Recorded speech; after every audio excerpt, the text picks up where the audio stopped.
Bujang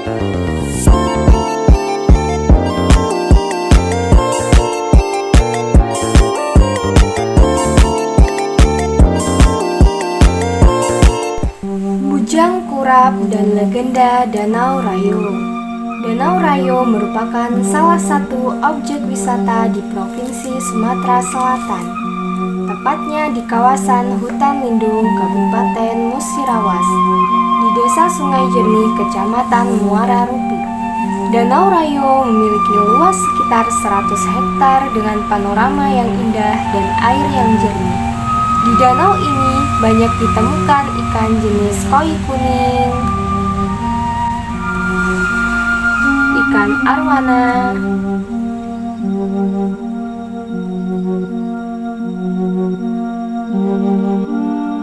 dan ikan buntal.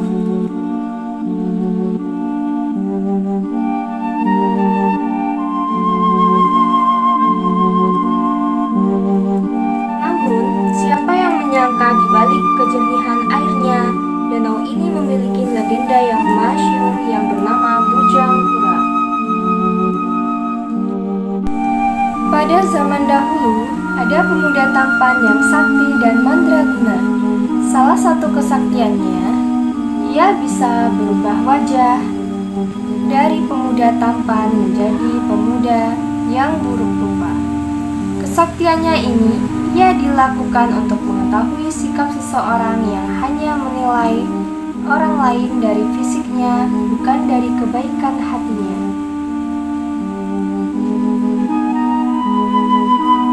Suatu hari, pemuda tampan yang menjadi bujang kurap karena sekujur tubuhnya dipenuhi dengan penyakit kurap. Bujang kurap yang mengembara dan singgah di sebuah desa bernama Desa Pagarmayo, yang kini berubah nama menjadi Desa Karangpanggung. Saat itu, Desa Pagarmayo di tengah menggelar pesta rakyat. Pesta itu digelar secara besar-besaran selama 7 hari 7 malam. Semua rakyat di Desa Pagarmayo bersuka cita mengikuti dan menikmati hidangan pesta. Di tengah keramaian pesta, Bujang Kurap pun ikut mendatangi pesta tersebut. Namun, semua orang merasa jijik melihatnya. Bujang Kurap dihardik dan diusir oleh warga yang melihatnya.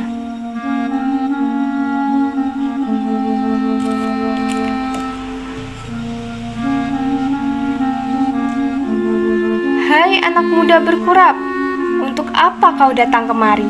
Kau tak pantas datang kemari. Kau dengar itu Bujang Kurap? Pergi dari sini. Kami jijik melihat badanmu yang penuh kurap dan buruk itu. Menjijikkan. Mereka tidak tahu bahwa pemuda tersebut adalah pemuda sakti. Dengan bersedih hati, Bujang Kurap itu pun meninggalkan pesta. Ia berjalan menyusuri jalan desa hingga tiba di sebuah dusun.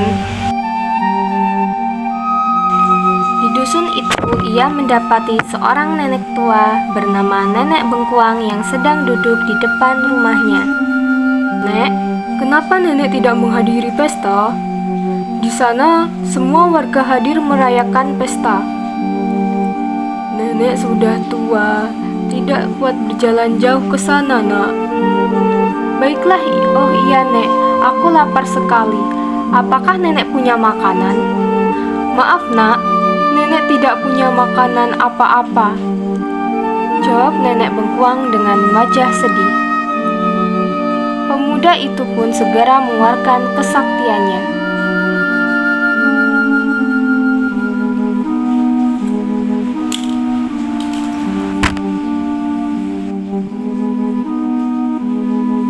Ajaib, ajaib, hanya dengan memejamkan mata aneka makanan lezat tersaji di tikar.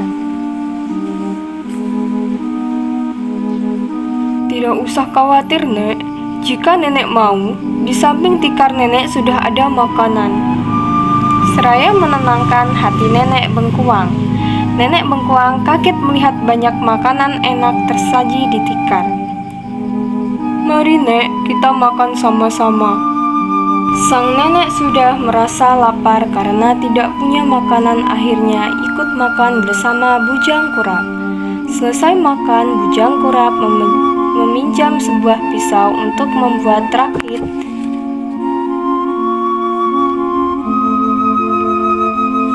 Bujang Kurap memberi pesan kepada sang nenek.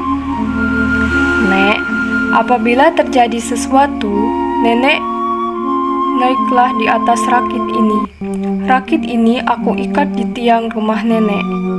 Mendengar pesan Bujang Kurap, nenek semakin yakin bahwa ia bukan pemuda sembarangan.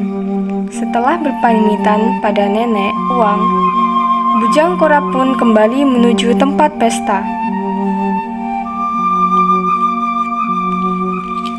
Sesampainya di tempat pesta, Bujang Kurap kembali dicemooh oleh warga desa. Mereka melempari, meludahi, menendang, dan menghardik Bujang Kurap pergi dari tempat pesta. Mendapat penghinaan tersebut, akhirnya Bujang Kurap naik darah. Ia menantang warga desa ditancapkannya lidi di tanah di dekat kakinya.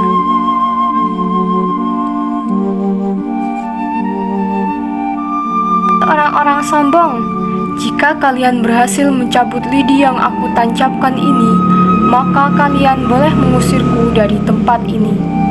Semua orang tertawa mengejek mendengar tantangan dari Bujang Kurap. "Aih, banyak cakap kau bujang busuk. Hanya mencabut lidi ini, kan permainan anak kecil," jawab warga desa dengan sombong. Setelah mengejek, dia pun berjalan dan mencabut lidi di dekat Bujang Kurap. Akan tetapi dengan susah payah, ternyata dia tidak berhasil mencabutnya. "Biar aku saja. Lidi macam ini saja tidak bisa mencabutnya." "Hiya!" Warga berikutnya pun tidak bisa berhasil mencabut lidi tersebut. Berulang kali mencoba, namun akhirnya tak satu pun yang berhasil. Semuanya kewalahan dan akhirnya menyerah. "Cabut lidi saja kalian tidak mampu, tapi sifat sombong kalian setinggi langit." Dengan mengucap mantra, Bujang Kurap pun mencabut lidi tersebut dan hap, hanya sekali cabut lidi yang tertancap bisa lepas. Namun saat lidi tersebut dicabut, air deras muncul dari permukaan tanah, bertambah deras hingga mulai membanjiri tempat pesta. Warga pun berlarian untuk menyelamatkan diri. "Ah, tolong, tolong, tolong!" Akan tetapi, air semakin deras dan deras. Dalam waktu sebentar saja, banjir deras telah menenggelamkan rumah dan harta benda mereka. Hanya sang nenek yang selamat karena menaiki rakit buatan Bujang Kurap. Sementara Bujang Kurap sendiri telah pergi entah kemana. Luapan air yang menjadi genangan luas kini dinamai Danau Rayo atau Danau Besar. Sedangkan desa yang semula bernama Desa Pagarmayo kini berganti nama Karang Panggung atau Panggung yang Karam. Kini, keindahan Danau Rayo menjadi daya tarik bagi wisatawan domestik maupun mancanegara. Legenda ini mengajak kita agar selalu menghargai dan menghormati orang lain, tidak berlaku sombong, serta tidak menilai orang dari bentuk fisiknya, melainkan dari kebaikan hatinya.